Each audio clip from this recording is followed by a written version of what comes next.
Hi, Chris Duff over at Serious Land Capital, vacant land funding partner. Today, wanted to do another mindset oriented podcast for this Sunday here. To no surprise, been referencing a lot of Hormozi's teachings. It's not uncommon for like pretty much anybody in the entrepreneur space. There's just so much to go off of, and for people I really try to pay attention to, like try to be like, okay, what would the best student of this person actually um, do, and the actions that they would take if you're actually taking the time to spend in a course or following somebody and so forth. So that's why like I really focus in on people who are on a trajectory that I would like to emulate in some form or fashion, and take it really seriously and not screw around and actually try to be like their best student. Or like I won't join any courses unless I believe and will deliver on being the best student within that course, or at least that is the intention when doing so, delivering on it. Sometimes going to be a bit more subjective in terms of what those actual results are, but I try to keep that in mind whenever I take a step forward in a direction from learning from somebody.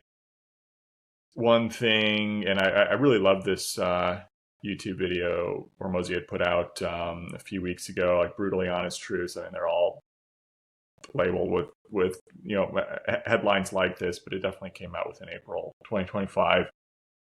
And I've been taking notes on this one, listening to it a few times. It's definitely one of those that stood out a lot more.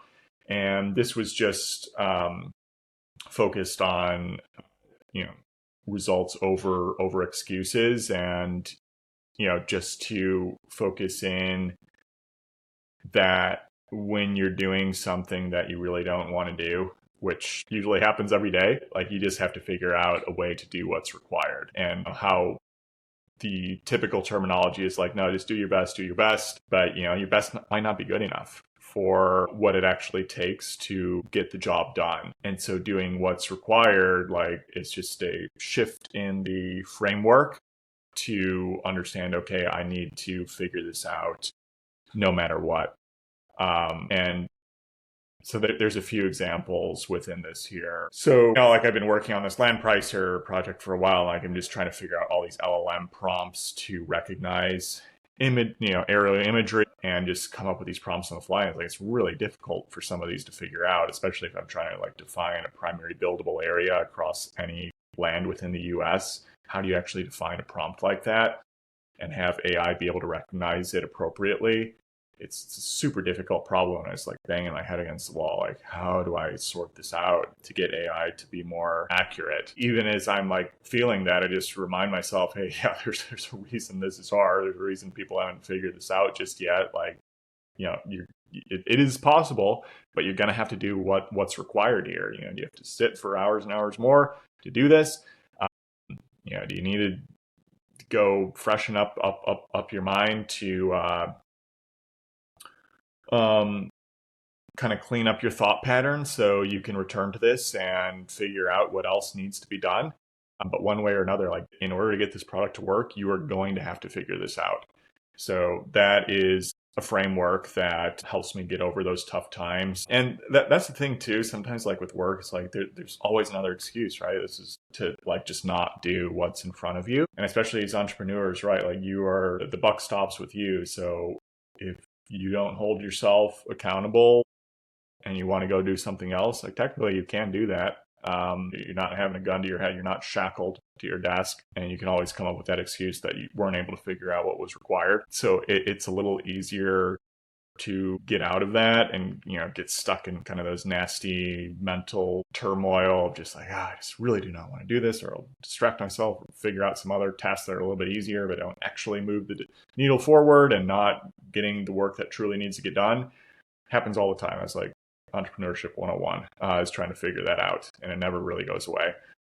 You just get better at trying to manage that.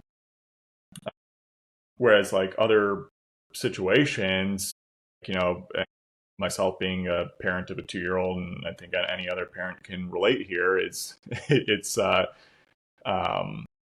you're much you're forced into that, figuring out to do what's required versus like just doing your best. Think of those situations where, I mean, I'm going back to like newborn mode here. Like we've been out of that for a little bit, but it's like, okay, your kid wakes up in the middle of the night and crying, they need to be fed, changed, what have you. Like that is the starkest example of like, okay, there is something that is required of me. I can't just sit here in bed. I mean, you could, but you're really going to pay for it. You're not going to be able to sleep. It's not serving your kid and you're not doing your kid any favors by having them suffer next to you. Trust me. I think any parent has tried to like just ignore kids crying sometimes, and it just doesn't, like, it seeps deep into your mind and it just doesn't work that longer. So like you're forced into doing something that is required, which is getting out of bed when you were sleeping, trying to catch up on some Z's. And it's like, no, I gotta get this kid fed, I gotta get him changed, put him back to bed, and then you can get yourself back to bed. Like that is a forcing function that is far less easy to ignore than what we might encounter like on a daily basis from trying to get certain projects done on a work perspective or hobbies or whatever you're working on, your better nutrition or exercise, something like that. It's easier to ignore what is actually required. Whereas, yeah, with kids, like it's just, you really can't.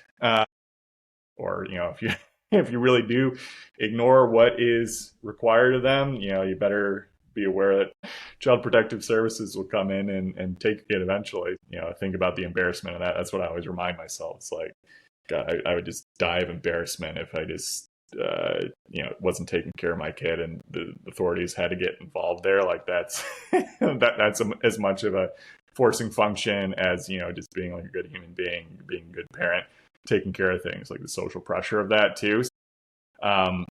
Whereas again, no one's coming to lock you up or take your business away if you don't do your job, other than going out of business. So that is another forcing function, but you can always just make an excuse. I'll just go work for somebody else, do something else, whatever. So I think about that a lot, and it just reminds me of that phrase. I went to a in-person Wim Hof event several years ago. It's like pre-COVID in Brooklyn. And a very, very powerful experience. I'll never forget it, being in a room of, I don't know, like 200 people or something, and just having Wim Hof. He's the breathing guy. I'm sure a lot of you, he became very famous over the last 10 years or so. Like the kind of hyperventilation breathing, goes on all like the ice water excursions and so forth. That part I really didn't like, but I like the breathing side. But being in a room of like, a couple hundred people, being led by Vim, which is kind of his powerful voice, and just, being led through this breathing exercise is just such a unique experience as a human being, especially kind of the community feeling of it. And I just remember Vim just mentioning, like during these breathing patterns, like, do your best and the best will come about. And I just never forgot that phrasing there. But now, like, I'm shifting it over to, do what's required, and what's required will come about, because that's actually what we want to happen.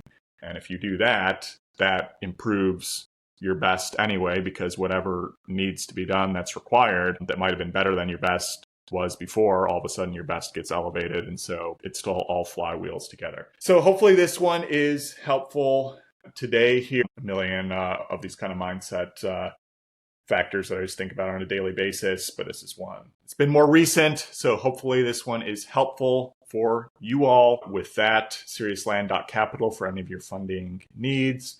Zero cost review of land deals at Land Daily Diligence Facebook group, Mondays and Thursday.